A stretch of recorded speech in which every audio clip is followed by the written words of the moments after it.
You know that feeling you get when you finish a game, TV show, or movie that is so good that everything else just feels dull by comparison? Baldur's Gate 3 did that to me, so did Elden Ring. And now, Clair Obscur Expedition 33 has me feeling the same way.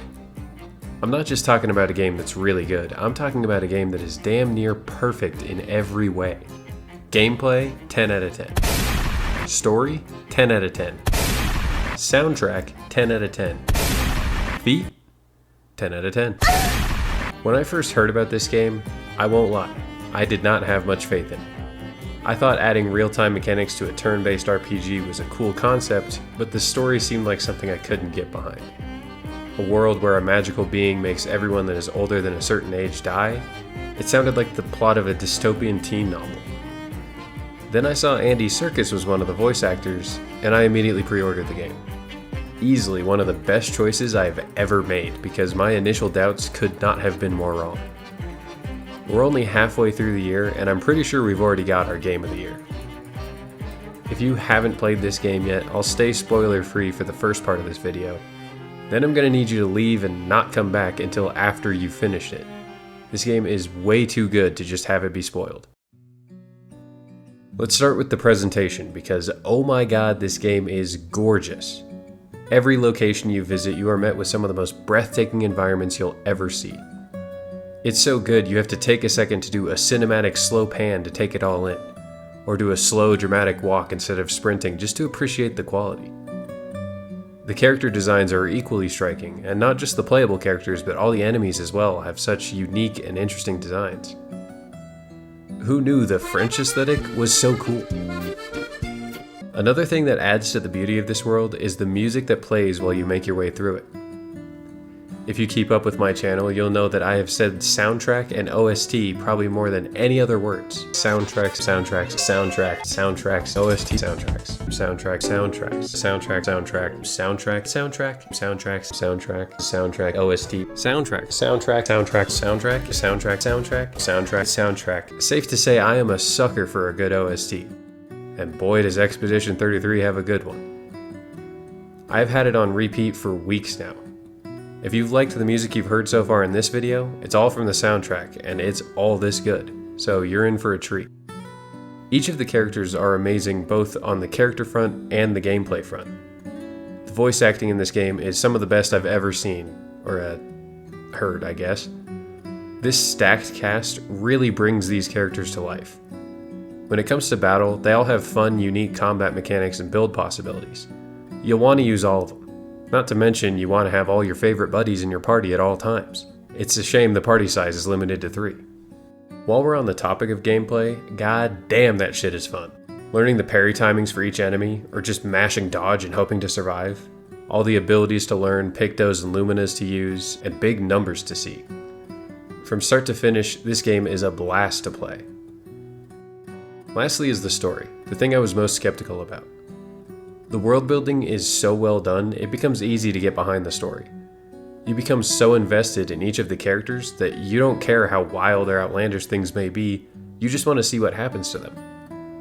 I can't go into too much detail about it without going into spoilers. All I can say is trust me.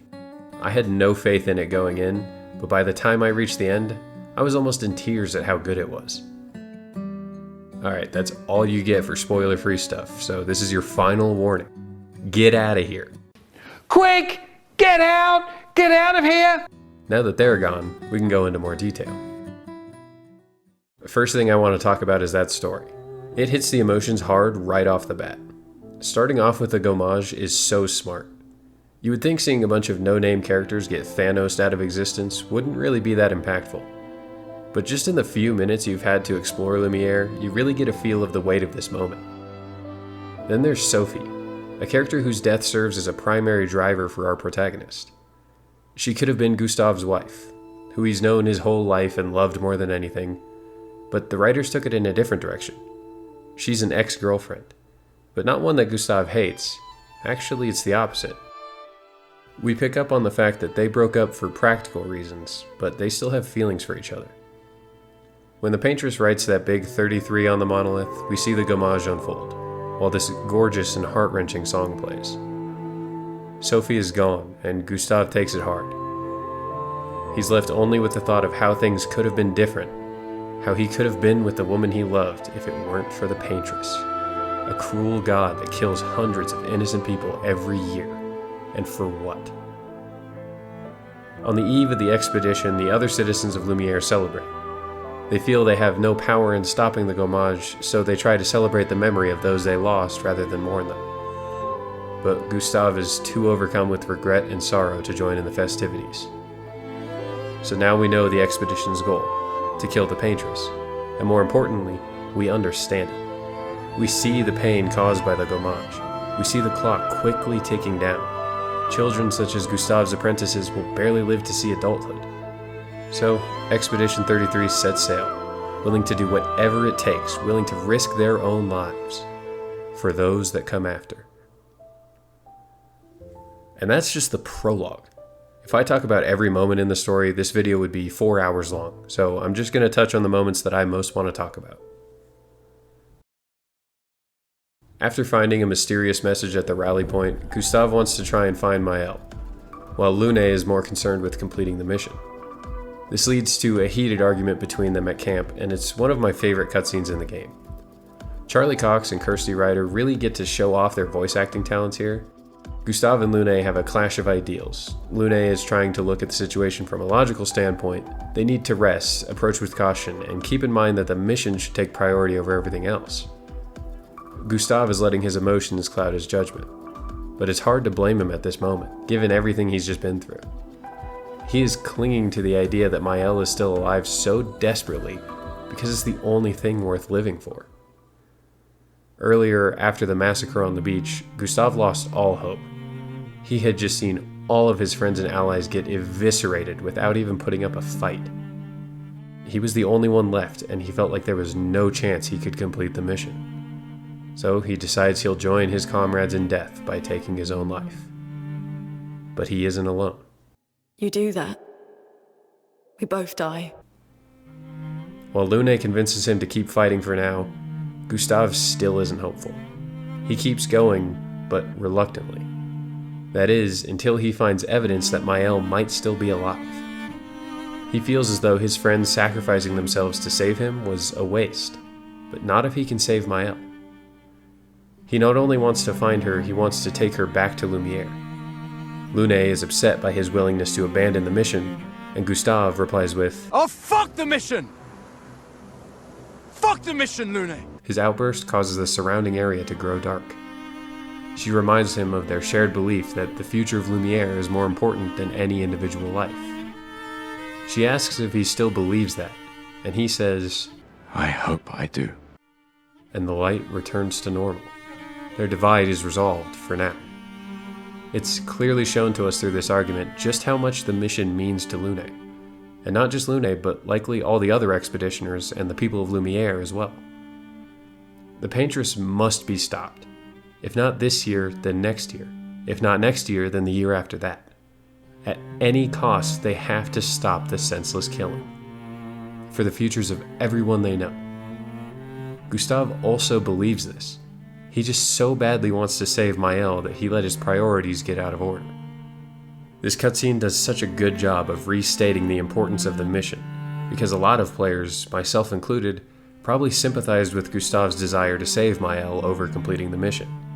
If you were in his shoes and you had a loved one that you knew you had a chance of saving, would you not prioritize that over everything else? Yes, fuck the mission. I'm saving my sister. But while Lune may first come across as cold and indifferent by focusing on the mission, she reminds us to think of the bigger picture. Maëlle swore the same oath as every other expeditioner. Whether she's alive or dead, they have to see the mission through. Not only for her, but for everyone in Lumiere, and everyone else that gave their lives to get them this far. When one falls, we continue. Unfortunately, one of our few survivors of Expedition 33 would soon fall. This moment is a complete shock. I was fully convinced up to this point that Gustave would be the protagonist for the entire game. The last thing I was expecting was for the main character to die. After the first shot, Gustave knew his fate was sealed. He had a conversation with Maël earlier where they promised one another that if they ever encountered the white-haired man again, that they would run away. But Gustave always knew that wouldn't be an option. He couldn't leave Maël. Even if he has absolutely no chance against the enemy, he will fight with everything he has to try and protect her. This is a beautiful contrast to how Gustave was earlier in the game. He was going to take his own life after the beach massacre because he felt like there was no hope in winning and no point in fighting. Now here, in his final moments, he doesn't care about the odds. He knows that he has to give everything he has, no matter how low his chance of winning may actually be. He refuses to run. He refuses to give up. For Maël. For those that come after. Sadly, his best efforts aren't enough, and Renoir delivers the final blow. This cutscene also shows the power of a good soundtrack. Gustave's theme is one of my favorite songs from the soundtrack, and it is so emotional hearing it play during his final stand. The somber violins and melancholic piano perfectly capture not only the sadness of this moment, but also the bravery that Gustave shows in the face of certain death. This cutscene also shows why you shouldn't dress your characters in silly outfits. I avoided putting on the goofy cosmetics I picked up throughout the world for this reason, but literally right before this cutscene took place, I was like, why shouldn't I use all my cosmetics? Look at how funny Maël looks. Safe to say, I was not prepared for one of the game's most emotional moments to happen. Maël is devastated by Gustave's death, and is now fueled by vengeance to kill not only the paintress, but Renoir as well. The expedition pushes forward, broken but determined not to fail. For Gustave, for all of them.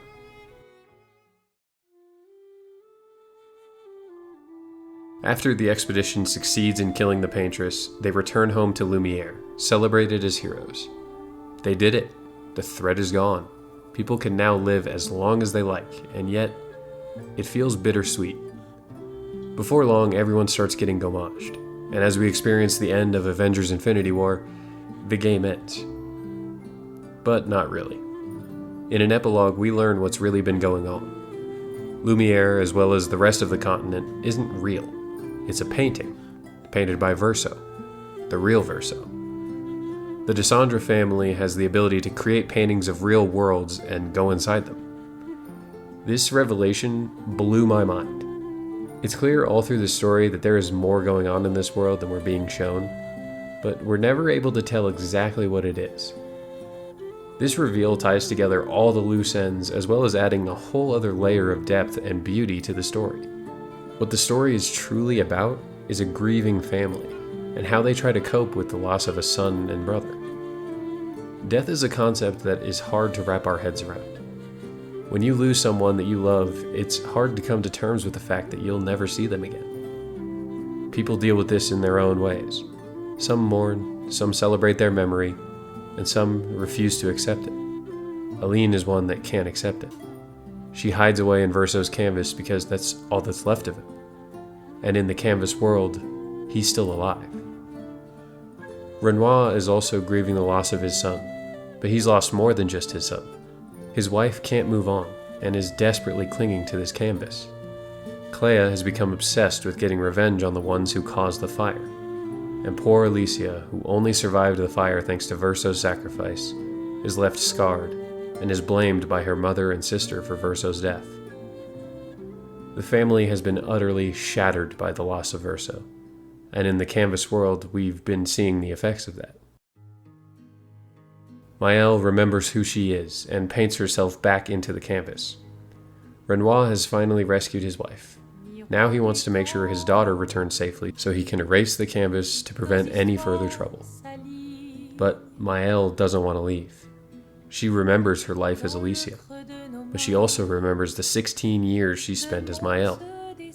And she doesn't want to return to the real world where she is scarred, unloved by her family, and unable to be Maël anymore. Renoir doesn't want to lose his daughter, so he refuses to let her stay, which leads to them fighting. After the fight, Renoir shows Maël that being in the canvas is killing them. The effects have left Aline in a sickly state. He doesn't want Alicia to suffer the same fate. But Mael argues with him until he understands and reluctantly agrees to let her stay in the canvas. But Verso isn't convinced. He knows that himself, as well as everyone he knows, is nothing more than paint on a canvas, but Mael is real, and she's his sister, and she's killing herself to be here. He finds a boy that looks like the curator and the paintress, as he paints on a canvas. It's his soul. It's bound here, keeping this world alive. Knowing everything he knows now, Verso can't let this go on. He wants to put his soul to rest and save his sister, even if that means he has to go through her to do so. This is where the story divides. You choose whether to side with Mael to save the canvas world, or side with Verso to save Alicia but effectively kill everyone in the canvas world. This was a tough choice to make, but I chose to side with Verso.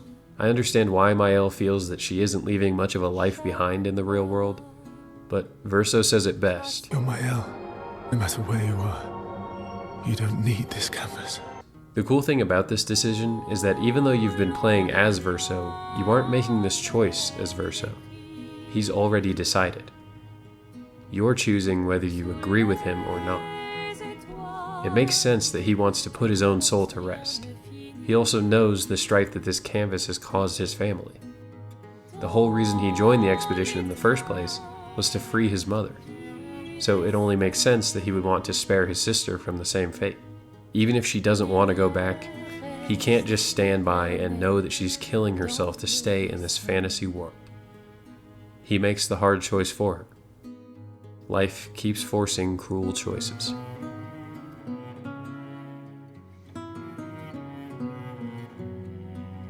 Whichever ending you choose, this story is absolutely incredible either way. It constantly had me on the edge of my seat. It was filled with moments of joy, sorrow, excitement, and drama. I only went over my favorite moments from the story, but the whole thing is just so good, and I really loved it all. One of the things that made the story so good is, of course, the characters. First off, the voice acting in this game is immaculate. Some of the best performances I've ever seen. They're all great, but I have to give some extra praise to the most standout performances. Andy Serkis is my favorite actor of all time. Seeing that he was in this game was one of the main reasons I decided to play it. While he has voice acted in other games in the past, anyone else remember Heavenly Sword?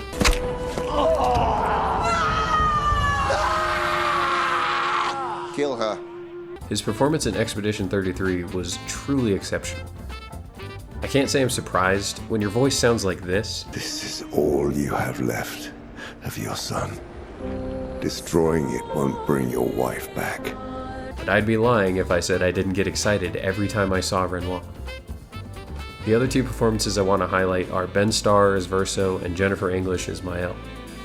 Both of them burst onto the voice acting scene with amazing performances in 2 Game of the Year nominees last year, with Ben voicing Clive in Final Fantasy XVI and Jennifer voicing Shadowheart in Baldur's Gate 3. Doing those games last year and following that up with this game this year is insane. I expect both of them to be staples in video game voice acting for years to come. Also, I think Jennifer English is a lock to win Best Performance at the Game Awards this year, and she 1000% deserves it. You can tell she put her heart and soul into Mael, and she delivered the performance of a lifetime. I can't see anybody beating her out for that award. Lastly, I can't leave out Rich Keeble's performance as Monoko. He had me burst out laughing multiple times with his monotone and serious delivery of hilarious lines. Monoko makes for the perfect comedic relief in this game, and he is perfectly brought to life by his voice actor. Past their incredible voices, each of these characters has so much depth to them. Again, I could talk all day about each of them, but for the sake of not making this video even longer, I'll just focus on my 2 favorites. Verso's character is so complex. When he's first introduced, we don't know anything about him. He's mysterious and clearly knows the man that killed Gustave.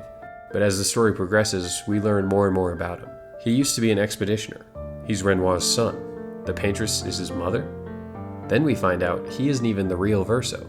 He's just a painted version of the real one who, in the real world, tragically died saving his sister from a fire. Verso has known the truth of who he is for 67 years. and the whole time he's been trying to decide what to do with that information. He joins Expedition 33 in their quest to kill the Paintress in order to free his mother from the canvas. He knows that doing this will lead to the death of everyone and everything he's ever known. But he's lived for long enough, buried too many loved ones. He can't allow his mother to be killing herself to keep him alive any longer. The most interesting part about Verso is that he isn't Verso. We see this in how characters interact with him. Maëlle loves him and treats him like her lost brother, but he knows he isn't. The real Renoir feels nothing towards him, a perfect recreation of his beloved son, but he knows he isn't real, so he treats him as such. To know that you are nothing more than a fictional copy of someone else is an overwhelming idea to have to live with for so long. Despite having no real connection to his family in the real world, he still cares for them. At the cost of everything, he saves his mother and then does the same again to save his sister. Painted Verso has no reason to care. Painted Renoir doesn't. He just wants to keep his immortal family together. But Verso can't help who he is. Even if he is just a copy of the real Verso, we know that he gave his own life to save his sister. That compassion that real Verso has exists inside Painted Verso too. I really loved Verso's character, and it's one of the main reasons I chose to side with him for the ending. It may not be the happiest of endings, but it's what felt right. The character that I related to most, though, is actually Lune. She's inquisitive and cold, but also caring and compassionate. Her parents were leading scientists that dedicated their lives to solving the mysteries of the world as well as figuring out how to defeat the Paintress. Lune believes that her parents had her just to be a personal assistant and to carry on their research when they died. They raised her with extremely high expectations and none of the love that a child needs. After her parents never returned from their expedition, Lune shouldered their burdens. She took it upon herself to do everything that they could. That much responsibility is too much for any one person to handle, but Lune feels like she has to, like it's her life's purpose. I really relate to how Lune feels. Obviously not to the same extent. My parents both loved me and didn't expect me to figure out how to save the world. But what I related to is having high expectations put on you and how it can fill you with inspiration and drive, but it also makes you feel that failure is the end of the world. You can tell yourself, I can't fail 1,000,000 times, but inevitably you will fail. And when you've built up this idea in your head that failure isn't an option, it makes it all the more devastating when it happens. At Gustave's burial, Maëlle, Lune, and Ciel all say their final goodbyes to Gustave, and Lune's words really reflect her character. No matter how sad she may be at the loss of a friend, she still has her goal in mind. Leave it to us. She assures Gustave that he can rest easy, knowing that they'll finish the job. Lune adds more pressure to herself. Gustave can no longer help her achieve her goal. Now he's just one more person that she cannot let down. Every character in this game has this level of depth, and they are all amazing. I know I've been ranting for a while about how great this game is, but it isn't flawless. So let's talk about some cons. The first thing I want to mention is brought up by Andy Serkis in this interview. The video games that I've worked on before, creating the characters, were much more akin to a conventional acting process. This was quite idiosyncratic in the sense that the character had already been motion captured, and my job was to voice the character. So some work had been done in the physical exploration of the character. Well, all the work had been done physically, so in terms of creating him psychologically and vocally, it was really taking cues from another person's performance. So that was challenging and not unrewarding. I enjoyed the process of it. But if you're doing an animated movie, for instance, you're creating the voice first and then the animators work to that animation. Or if you're doing, obviously, a performance captured role, you're authoring the whole performance. But this was a very strange hybrid. But I enjoyed the process. He kindly refers to this as a challenge he had to work around, but it isn't just a challenge, it's a problem. There are quite a few cutscenes where the audio doesn't really match up with the visual performance. It's reminiscent of a poorly dubbed anime. Drop the Krispy Kreme, Serpico! We need your help Did you here! my house look like my father and my brother after 9 months or something? Yeah, diggity. This isn't to say that the motion capture performances are bad, and I already covered how good the voice performances are. To me, this seems like something done purely out of convenience. It may have been hard to get all the actors together at the same time to do the motion capture. It makes sense that it would be easier to do everything separately and then just fix it in post. But I think it's something that could have taken this game to a whole nother level. Andy Serkis is the king of motion capture, the undisputed GOAT. If he could have provided the whole performance for Renoir, it would have been that much cooler. The same goes for the other actors as well. It really must be challenging to watch a character speak and then try and voice over the animation. The motion capture performance may not match up with the vocal performance that the actors are going for. Another downside with the cutscenes is that some of them have moments that linger for just a little too long. Moments of tension can become far less tense when everyone just kind of stops and dramatically stares at each other for like 30 seconds straight. Speaking of staring, what is up with these faces? This game is visually stunning. 99% of the time, it looks like one of the most beautiful games ever made. The other 1%, we get this. What the hell is even that? This uncanny look affects most of the characters. Not Verso, because he's just permanently mogging. But Lune has a strange smile sometimes, Ciel makes odd facial expressions, and Maëlle has this piercing stare like she's looking directly into your soul. On the gameplay side of things, I feel like the dodges and parries are kind of unbalanced. Adding the QuickTime elements to the classic turn-based strategy system is awesome, and it creates a one-of-a-kind experience. Unfortunately, it can also trivialize the strategy aspect of turn-based strategy. In theory, if you're good enough at timing parries, which aren't even that difficult to time, you can pass through the entire game without ever taking damage. One of the most important aspects of a turn-based strategy game is anticipating and playing around your opponent's attacks. The parry system eliminates having to worry about your enemy entirely. Just get good. Take this fight, for example. I am clearly underleveled, but he only does one attack, and after seeing it a couple of times, it is literally never able to damage me again. That being said, I still feel like the combat system in this game is more good than bad, but I do feel like this especially hurts subsequent playthroughs of this game. One last downside is the power of builds. Making builds is one of the coolest parts about this game. Mixing different pictos and abilities to make cool synergies feels so satisfying and rewarding. But at the end of Act 2, you're able to surpass the 10,000 damage cap, which is cool on paper, but it is entirely too easy to just make yourself insanely overpowered. One of the coolest aspects of this game is the epic battle animations. Unfortunately, you don't get to see them if you end the fight in one turn. The final boss fight is so cinematic, and my first time through, I didn't really get to enjoy it because I beat the whole thing before Renoir could even attack. Again, I love the builds in this game, I just feel like they need a bit of tweaking to be more balanced. And also, maybe make the damage cap Pictos a reward for beating the final boss, so you can terrorize endgame content rather than miss out on cool main story content. I know I just spent the past few minutes talking shit about this game, but none of the negatives I mentioned take away from how good this game is. It was still one of the best games I've ever played.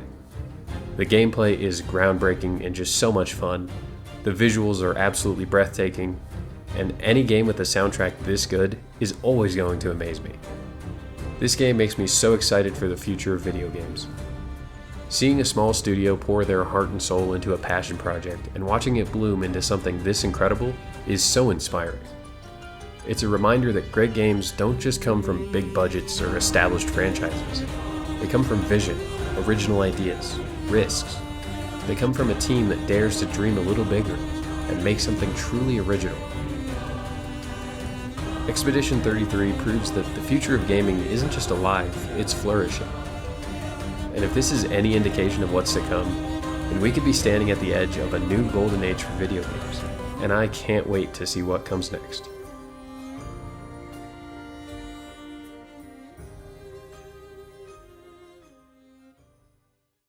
Thank you for watching.